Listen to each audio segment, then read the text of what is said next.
Minhas boas-vindas a todos. Hoje nós vamos iniciar o curso de Recursos no Processo Civil, que trata de uma das matérias que foi profundamente alterada, transformada com o novo Código de Processo Civil.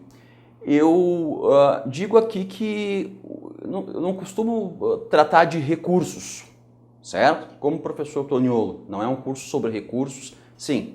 Mas eu prefiro começar essa aula falando de sistema recursal. Eu já fazia isso antes do novo Código de Processo Civil, mais ainda com o novo Código de Processo Civil. Por que isso? Porque contra as decisões judiciais eu posso impugnar por meio de recursos, mas também por meio de outros mecanismos que fazem às vezes de recurso, mas que recurso não são. E a eles nós damos o nome de sucedâneos recursais. E a ideia de falar em sistema recursal também conduz à ideia de que os recursos não estão soltos. Na verdade, eles se articulam entre si e também se relacionam aos demais meios de impugnação das decisões judiciais, como, por exemplo, a reclamação, como, por exemplo, o reexame necessário, a ação rescisória, se for o caso, o mandado de segurança.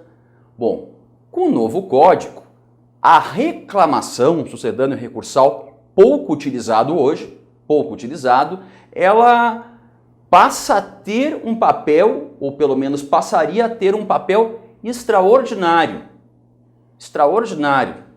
Bom, nós sabemos que o novo Código de Processo Civil, ele cria um sistema do início ao fim de precedentes vinculantes, de formação de precedentes vinculantes, de aplicação de precedentes vinculantes e das consequências da sua não aplicação, como, por exemplo, a nulidade de uma decisão que não aplicou um precedente vinculante, e também mecanismos de revisar esses precedentes vinculantes, eventualmente formados de forma errônea. Muito bem.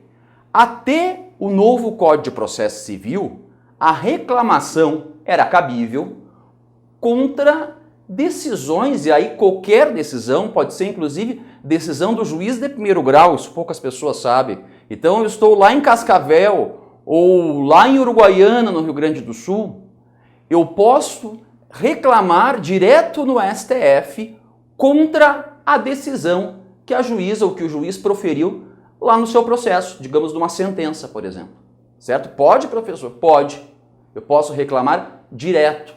O objeto da reclamação é diferente do recurso e não concorre com ele. Eu posso, ao mesmo tempo, apelar daquela decisão e interpor a reclamação que vai direto para o STF, possui natureza de ação, e eu vou explicar como é que funciona em seguida, certo? Mas vejam bem, a reclamação já existia antes do CPC, do novo CPC? Sim, porque nós tivemos a lei da ADI, que trata do assunto, e depois a lei também da reclamação, dizendo o seguinte, não é?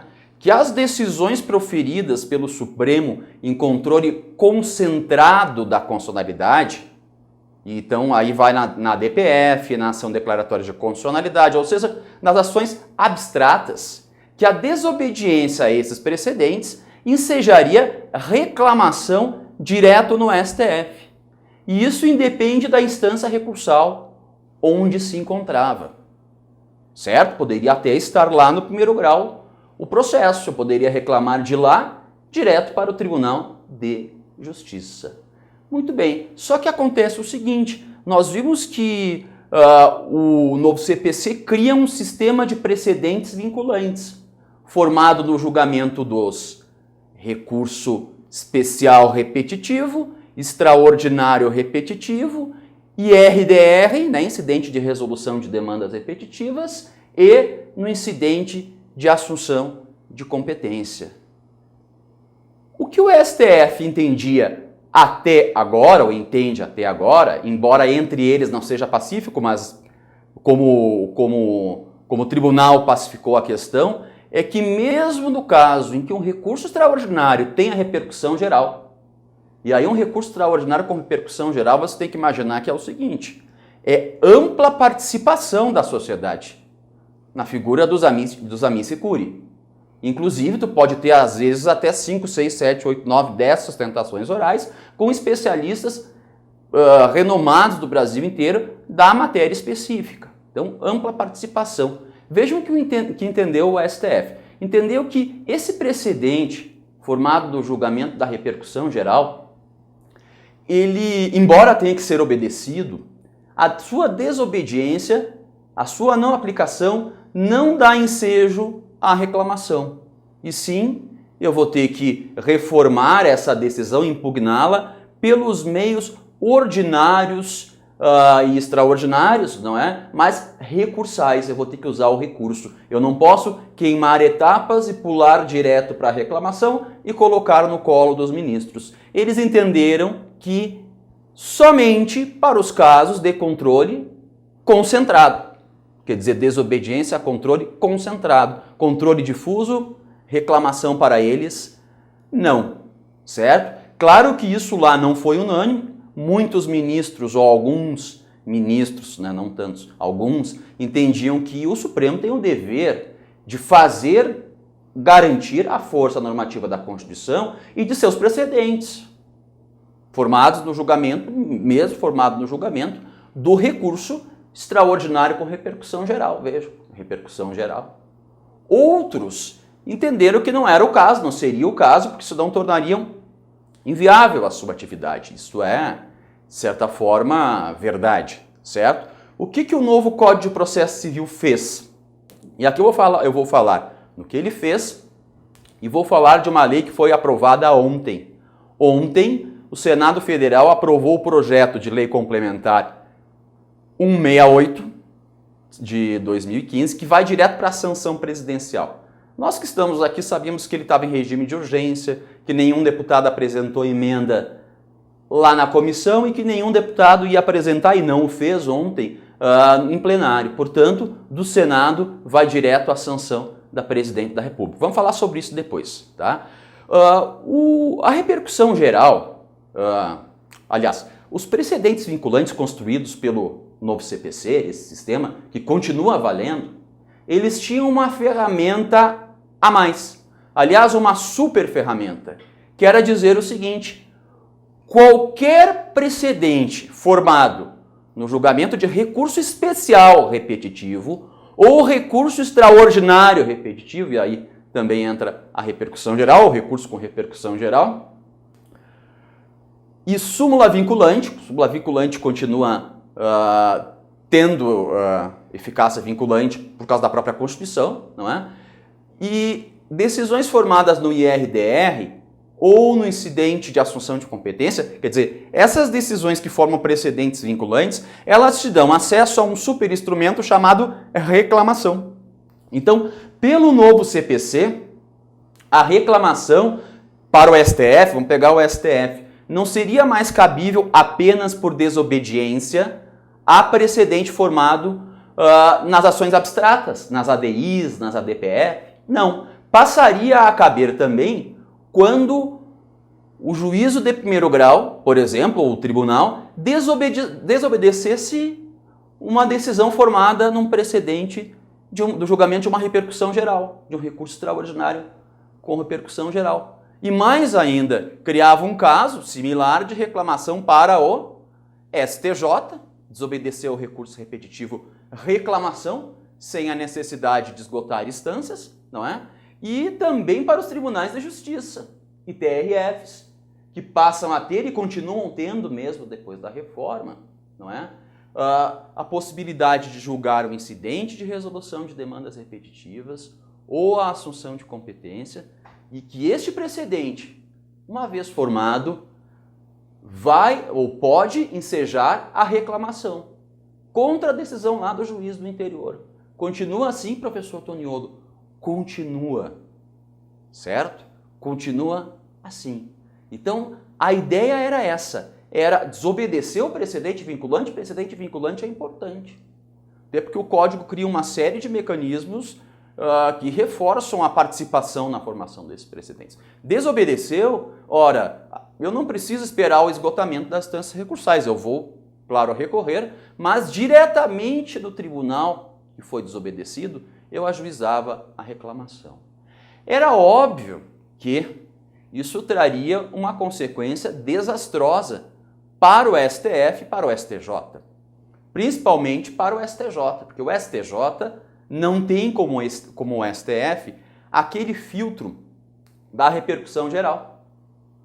Está tramitando uma PEC que exige a relevância jurídica para que um recurso especial seja conhecido pelo STJ, mas não foi aprovada ainda. Então, poder reclamar de tudo que a decisão desobedecesse, decisão em repercussão geral, ou um precedente vinculante por um recurso especial repetitivo, significaria abarrotar o Supremo e o STJ de processos, certo? Além de outras benesses que o Código trouxe, que vão aumentar o trabalho deles, nós vamos ver em seguida, trouxe essa também.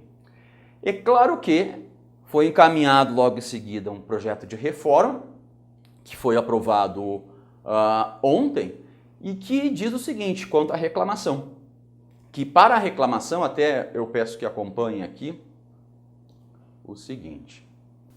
O parágrafo 5º do artigo 988 do novo CPC. O parágrafo 5º originário do 988 do CPC dizia o seguinte: é inadmissível a reclamação oposta após o trânsito em julgado. Isso aqui já era, a jurisprudência já entendia assim, que não cabia reclamação contra decisão transitada em julgado, certo?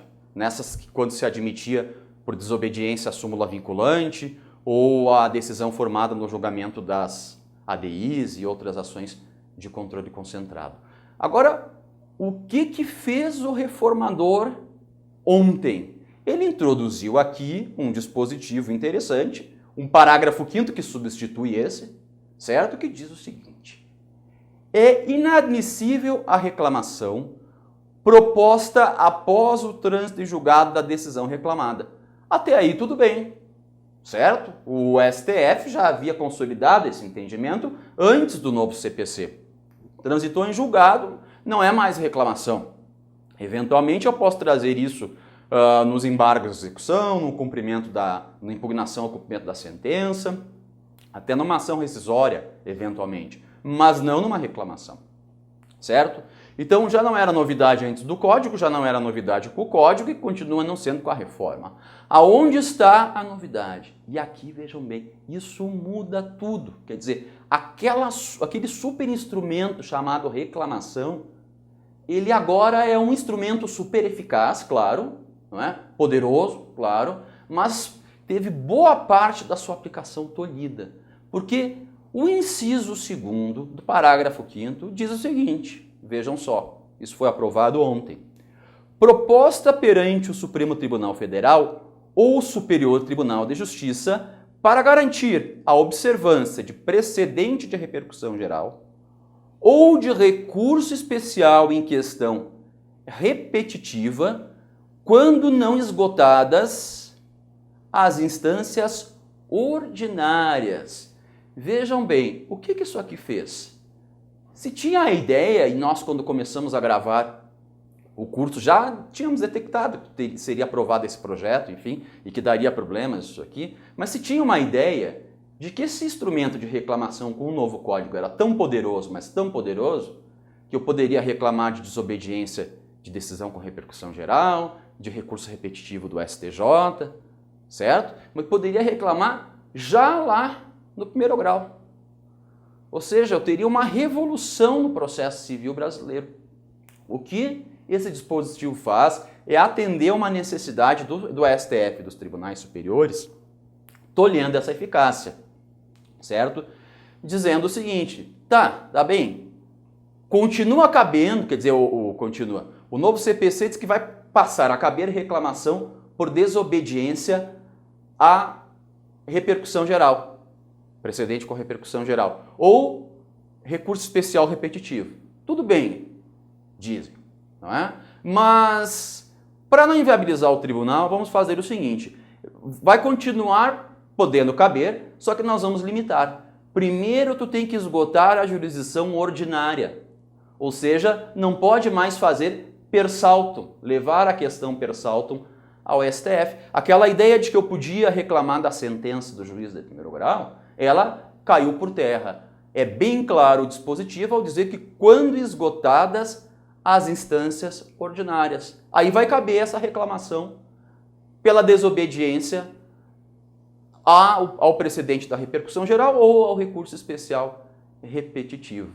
Vejam que interessante. Então, eu terei que esgotar as instâncias ordinárias. Isso significa que, tendo esgotado as instâncias ordinárias, eu estarei num momento em que eu poderei interpor recurso especial e recurso extraordinário, se for o caso.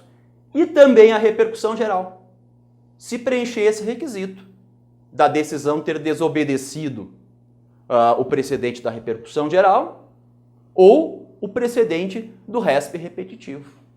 É isso. Interessante, não é?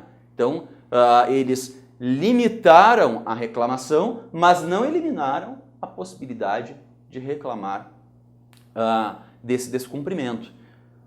Certo? O que eu quero deixar aqui claro, nós temos um outro curso que foi gravado uma aula de reclamação, tá? Mas só porque estamos falando de um sistema recursal, é que eu tenho que cuidar porque eu vou ter algumas diferenças. Por exemplo, a desobediência ao precedente da ADI e ao precedente e a súmula vinculante, eu continuo podendo reclamar lá da sentença do juiz de primeiro grau. Certo? Eu passo a poder reclamar também da decisão, da desobediência ao precedente formado no julgamento da repercussão geral ou no recurso especial de questão repetitiva. Certo? Eu passo a poder, eu não podia antes, passo a poder reclamar nesses casos. Só que nesses casos eu só posso reclamar depois de esgotadas as instâncias ordinárias de jurisdição. Isso é interessante. Então, ele tolhe a eficácia, a reforma tolhe a eficácia da reclamação, mas não a elimina.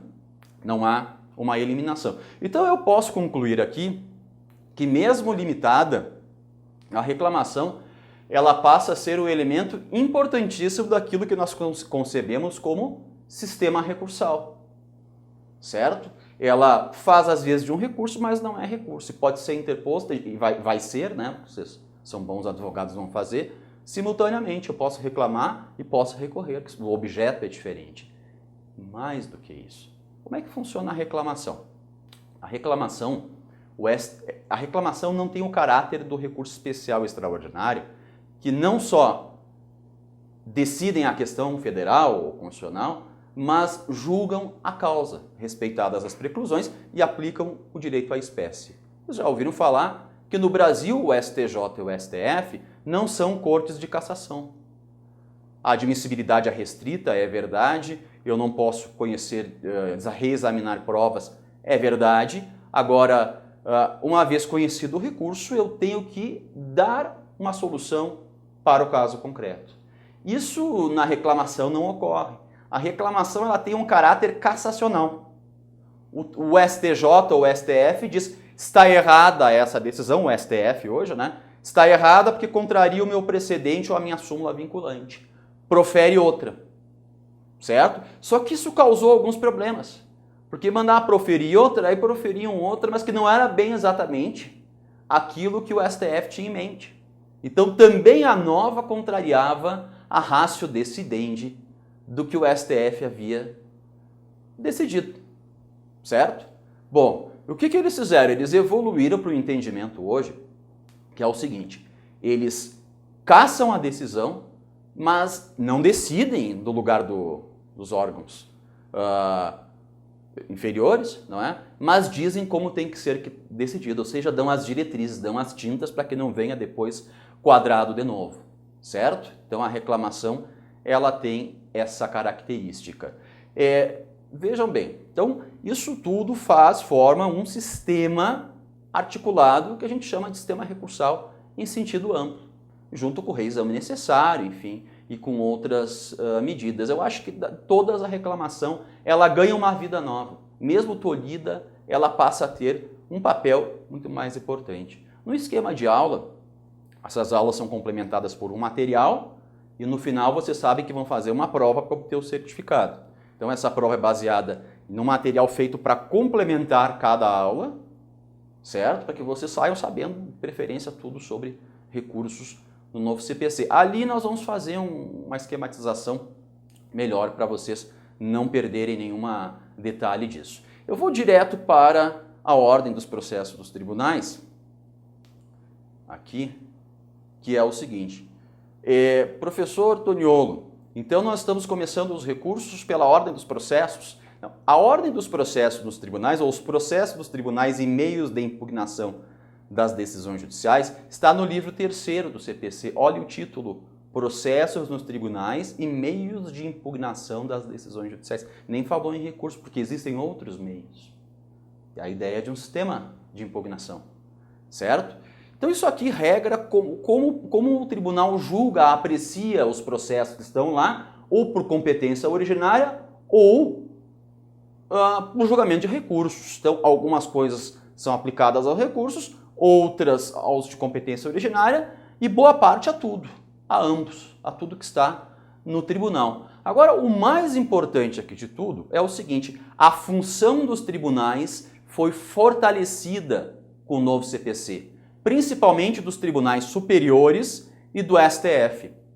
Não se tolera mais a insegurança jurídica. Precisa haver uniformização da jurisprudência, certo? Precisa haver solução uniforme para casos idênticos. Porque hoje, nós vamos ver depois, o sistema recursal ele tem requisitos de admissibilidade tão complexos que, se o meu recurso não é conhecido, se o meu recurso especial ou extraordinário não é conhecido, mesmo com a jurisprudência nos tribunais superiores estando a meu favor, eu posso terminar com uma decisão desfavorável lá do meu Tribunal de Justiça, porque o recurso não foi conhecido, certo? Nós vamos ver que os requisitos de admissibilidade, que já são grandes para esses recursos, eles sofrem uma interpretação que a gente chama de jurisprudência defensiva, que tornam quase impossível um recurso hoje ser conhecido. A maioria não é conhecido.